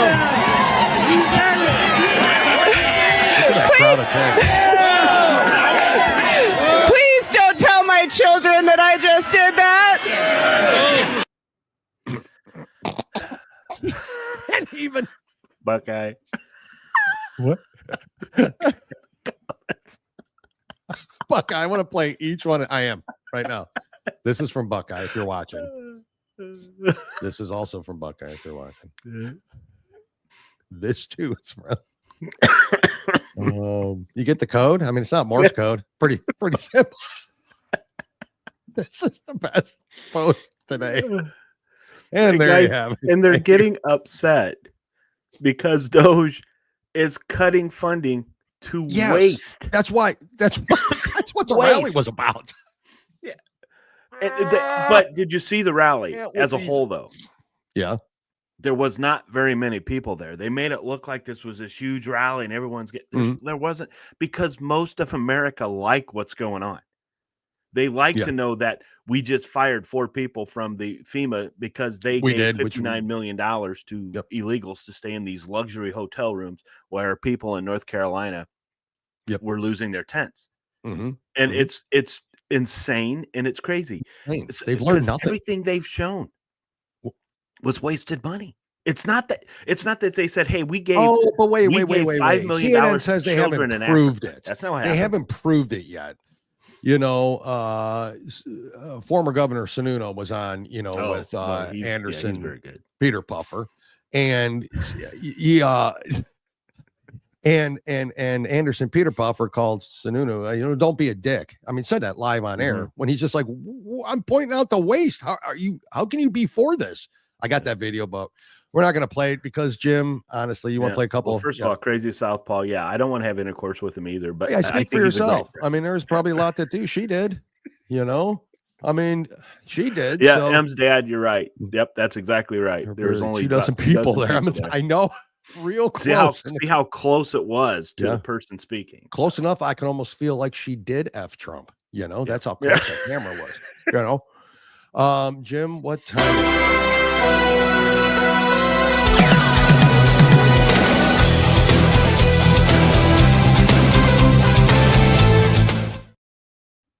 Top 5 muscle cars, which I don't know that Jim really cared about. No. See, understand. Okay. I love muscle cars. Yeah. I don't know a lot about them. But I know a beautiful car when I see one. So gotcha. I've got a pretty good list. Great Gear was ready. I mean, I don't know. He must have had that typed and waited to hit send. He is ready for his list. I thought we show ours before we do comments, but okay, that's cool. You go first, right? Or is it me? I go first this time. Yeah. So I'm going first. Here we go. Sorry, Rich, I wanted to show yours first. Yeah, sorry. He wanted to, but I have denied him. we're pretty close. Yeah. So when I said two specific, of them on mine that match his, I believe. Specifically year and everything. Yep. Oh, wow. So here we go. My top 5 muscle cars, brought to you by yours truly. Number 5, 1969 Chevelle SS. Great car, year. literally. Great year, by the way. I was born. That great, Jim. I was born. Yeah, that's why it's not that great. You're born, so 69. Yeah. Okay. Explains a lot. Explain some things. Things I didn't know, so I apologize. But so this is going to be different. So when I talk about these, there are some with maybe more horsepower, maybe got the 60 faster. Exactly. Right. But that might be higher up on my list, but it's more for style and kind of memories and what it means to me and all that. Of course, clearly I wasn't driving at this point, but I've always been enamored with the Chevelle SS in general. Yeah. What a beautiful, sleek, unbelievable car. 6.5 seconds, 0 to 60. I mean, it's muscle. That's power, not, the 375 horsepower. But when you're talking about in a car like this, that thing flew, brother. Yeah. That thing flew. Beautiful car. Anyways, I think we can all agree. Beautiful car. Number 69 Chevy Camaro SC, which was which was more of a rarer breed because the SC was made in Pennsylvania, and it was there was a ton of them that were made. But the SC just means Super Camaro. That's all that meant. 425 horsepower, 0 to 60 in 5.4 seconds. 0 to 60, top speed of 140 miles per hour. Beautiful design. Again, I've had two the year you were born already, and I don't think that's my last one. But that's my number 4. My number 3, 71 Dodge Challenger. Yeah. 0 to 60. They got a little weird with them later on. They did. They did. I wouldn't go much past this year on that. Yeah. But man, I'm telling you, what a car. Look at 7 liter V8. Yeah. 7 liter V8, folks, back in 1971. Total domination. Number 2, 69 Dodge Charger RT. 0 to 60 in 5.5. Top speed of 150 miles per hour in 1969. That's a beautiful car. 7.2 liter V8. That's a beautiful, beautiful, beautiful car. And now here, my number 1 is literally, it's my dream car. If I had the extra funds to just go buy a muscle car, and maybe not feed my family or anything, I would go and I would get this particular year, this particular car, this exact color, 1967 Pontiac GTO. If I'm not mistaken, that's Tim Allen's favorite car too. Is it? I don't know that. I believe that is. Okay. Yeah. That right there, that color scheme. I mean, just look at it. Yeah. Beautiful car. Beautiful car. Again, not the biggest engine, not the top speed, but 0 to 60 in 4.9 seconds. This thing smoked it. And in 67, that hood scoop on there is the first of its kind.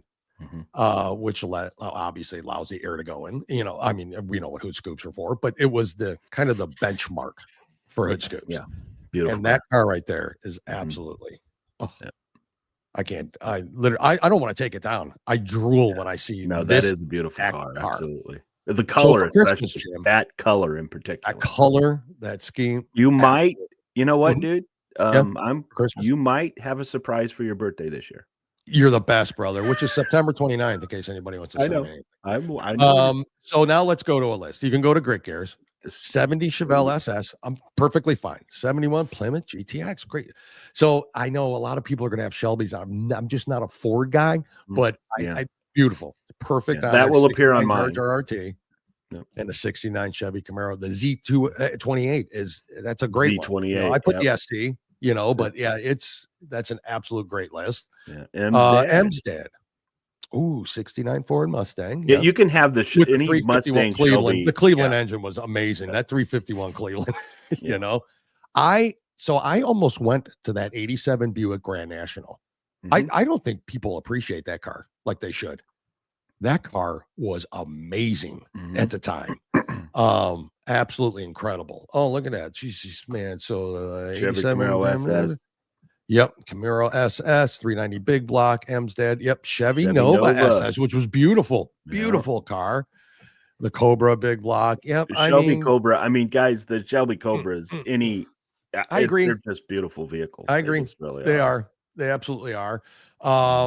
Absolutely incredible. Oh, Barracuda. I saw, absolutely. That might appear on somebody's list. Yep. So the Barracuda was awesome. Great car. I mean, it was so hard.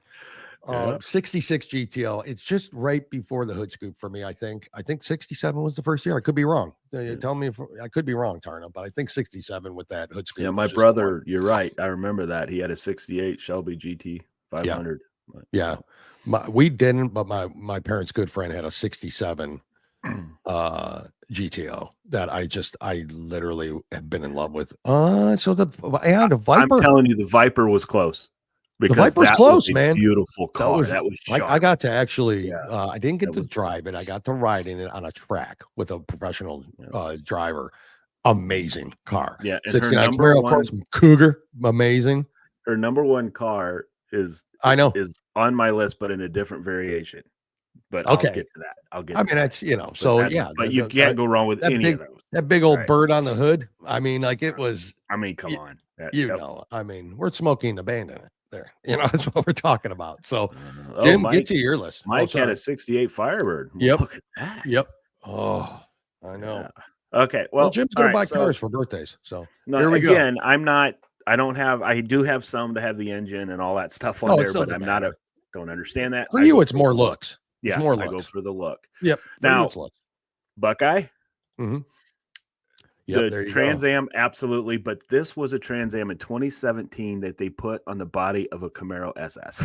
I know, it was great. Any Trans Am from the 73 that had that Firebird on it, absolutely beautiful. And that's color scheme, the black and gold. I mean, you cannot, it can't be a Firebird, but that is such a beautiful car. And my descriptions down here were posted by Dale and Jim. So that's all right.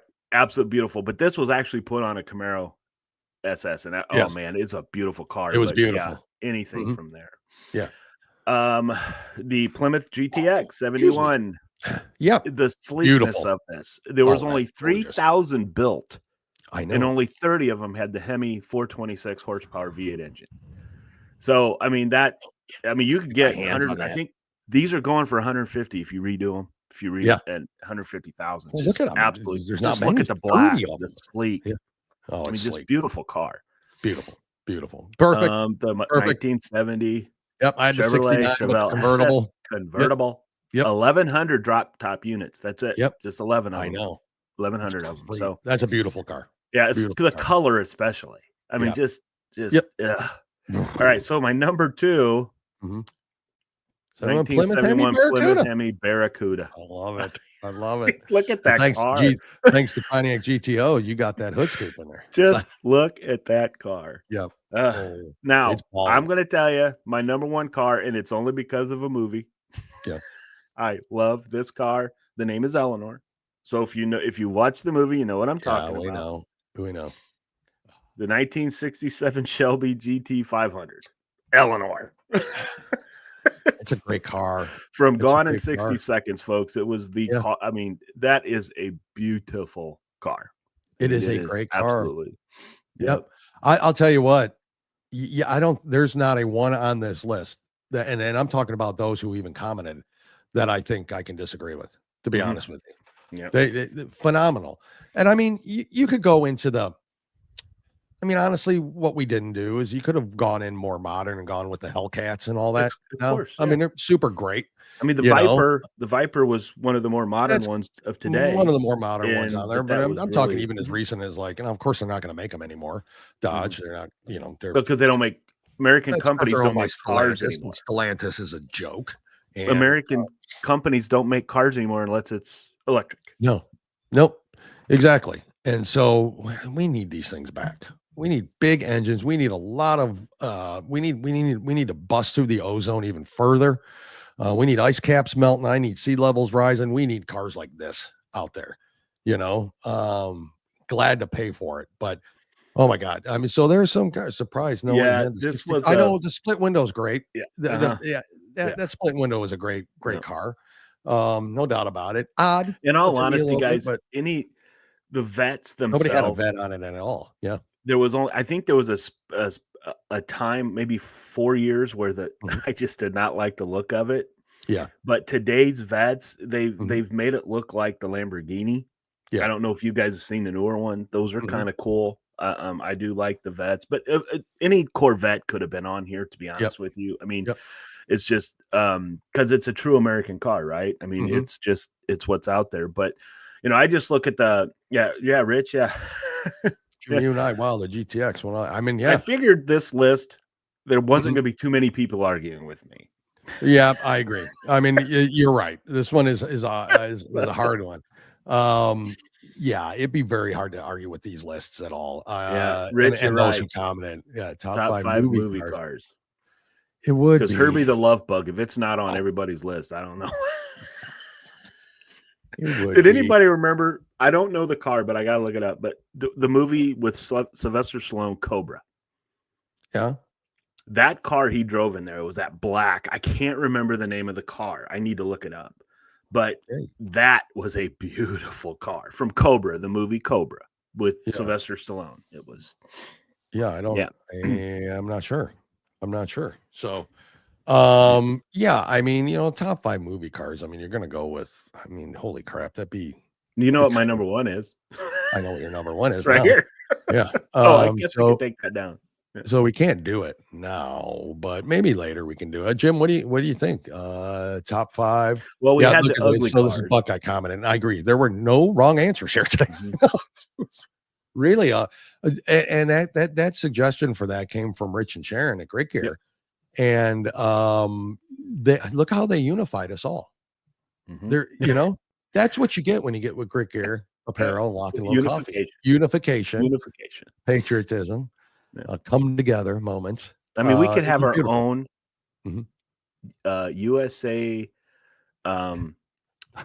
USA for Two Guys One Coup. Yeah, and we can do our own We Are the World, right? That's right. And maybe we can get funded. So there, Cobra, 1950 Mercury. Woo! Thank you. Yes, that was the 50, one. Which is odd because that was my dad's actually very first car. Thanks, M's dad. Merc. I was hoping somebody would have. Yeah. Oh, Great Gear said it too. Oh, did he? Okay. Yeah, right above it. So it was a beautiful car. I mean, that Jim, was what did you decide our top five is next week? Well, there was the choice. Choices are ugliest cars, worst cars, right? And we know the Yugo and all that stuff's gonna be on there. And Gremlin, Pinto, or movie cars. We can do top five movie cars, but my number one and number two. I just said don't want to do that. So I don't know. What are you thinking? Oh, I thought you had something in mind. That's why you went into this long speech. I mean, I could have rambled on for a minute and still not had an idea. It's like you're like a Democrat. That's what I do here. You ramble on with no solution. That's what I do here. Yeah, I don't know, Jim. I'm thinking maybe we go back to something having to do with what best sitcoms. Let's do it. There it is. Okay. I was gonna do best leading actor in a sitcom is one of the ones I was thinking of doing, top five actors in a sitcom, but best sitcoms, we've done that before. But we did back years ago when we were and there's been new sitcoms since, but not any that are worth a crap. But anyways, won't be on the list. I think I'll probably know your number one. But let's do that. But I don't know theirs, and that's the interesting part. What I love about the top five is knowing mine may change because I forgot what they were. I know, me too. I know we'd have to go back to episode 7. Back in 2022. I don't even know. All right, so we suggest none of you do best sitcoms. Best sitcoms. Oh, Great Gear, thank you for reminding me. Eventually we need to do top 5 worst Democrats. Now, top 5 worst. Democrats. That's so easy. Now, well, not really, because somebody may have. My number one might surprise some people because this guy needs to go to prison. Is Adam Schiff? He just keeps opening. It'd be everybody's almost. And him and Swalwell and Swallow as well. Sorry, Jim. I know you're gonna this from Buckeye sitcoms. Must be 30-minute sitcoms, no hour-long dramas. Agreed, Buckeye. Right. This is Are there sitcoms more than 30 minutes? There might be, Jim, but she's making sure you don't cheat and I can you promise apply the you rules. She's there is no establishing the rules. drama gonna. Oh, really? Do you honestly think I was going to have an rules. hour drama on a sitcom? I don't know. I don't know what you would have. Now, sitcoms, are they also cable sitcoms? It's sitcoms a sitcom. Okay. Because there's a new sitcom that is only on Paramount Plus now. That was a kind of an expansion from a Frasier, Canceled. right? So there's a new Frasier now, and it's only on Paramount Plus, and it's only good, 2 seasons. They canceled it. Yep. Did they really? Yep. They didn't bring it back. Aggravated me to that was death. good. Cost me. Yep. And this. So any streaming or cable. Yep, I agree. So it could be a long list. I'm going to be honest with you. My sitcoms are going to be 80s and 90s. That's pretty much, maybe 2000s. There might be some in there too. So Jim, I don't know. Because some of the new sitcoms are good. Yep. They're not as good as what they used to be. Jim, we got to play Warrior Shield real quick. Yes, we do. Warrior Shield. Please listen, folks.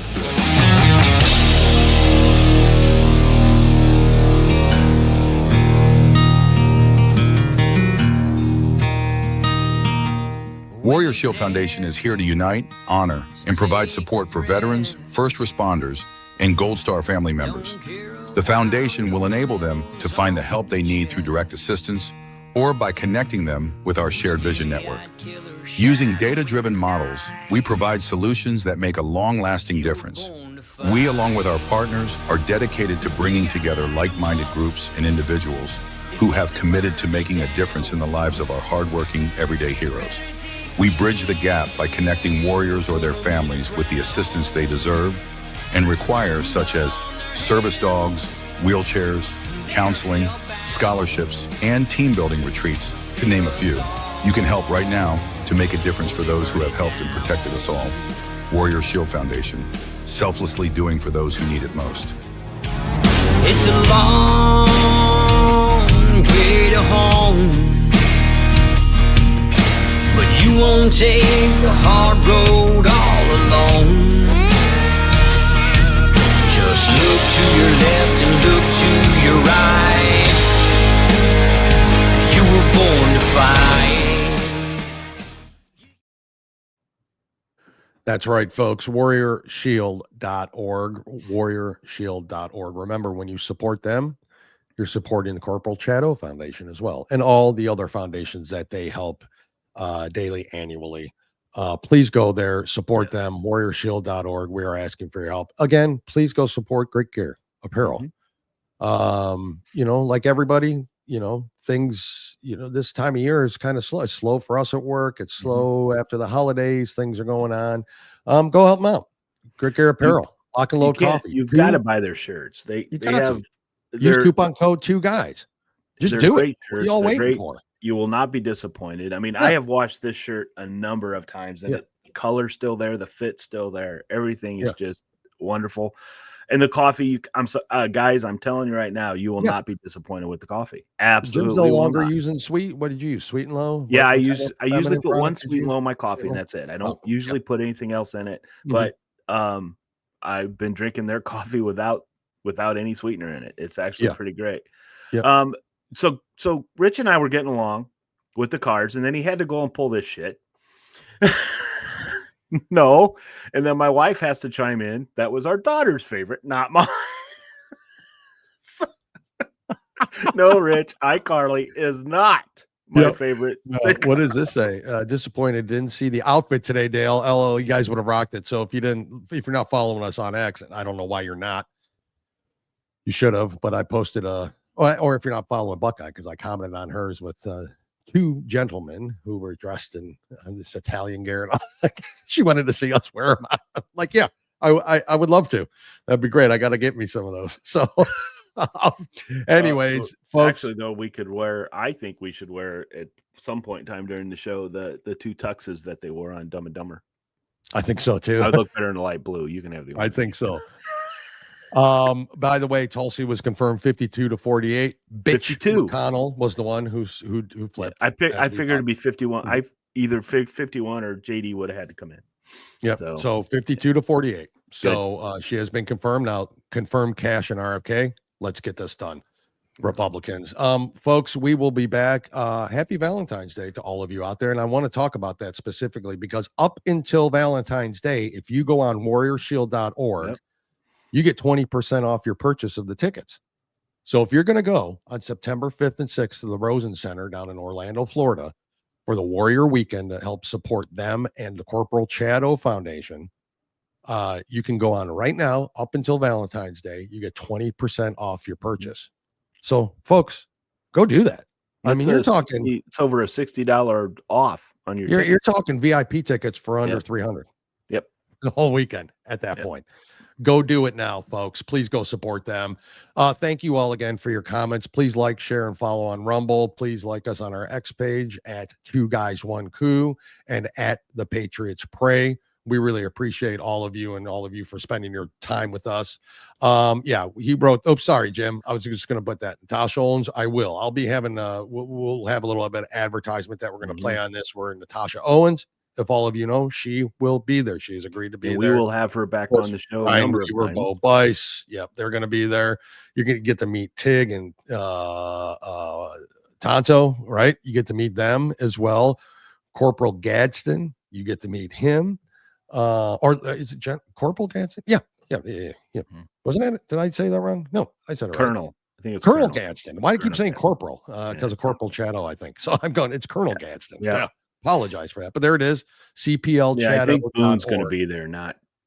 Oh, it's Boone. I thought it was. No, I don't think he. I think it's. Oh, it's Boone that's going to be there. I'm sorry. I thought you told me. You told me. No, because it's always been Boone. No, you told me. He said he's been to it. He was there for the first one because Paige and I were talking about that. Paige wanted because she was there. We'll fight off air, but Jim did tell me that. Anyways, Boone will be there as well, so it's great too. But I'm just saying, Tonto isn't confirmed. I just did, Rich. I just confirmed him. Yeah, tell him he has no choice. He's got no choice now. Tell him I confirmed it already. Tell them to be there. Guys, this folks, is Dale's world, and we just live in it. Yeah, that's right. It's been a show. We appreciate you sticking through our nonsense today. And thank you again to Shane Jenkins for coming on and telling his story. It's an incredible story of actually, tragedy turned into triumph because of his faith and the organization Stand in the Gap Foundation. It's amazing what help them out as well, or at least promote it. So, Jim, anything else to add before we end it today? Well, God bless everyone.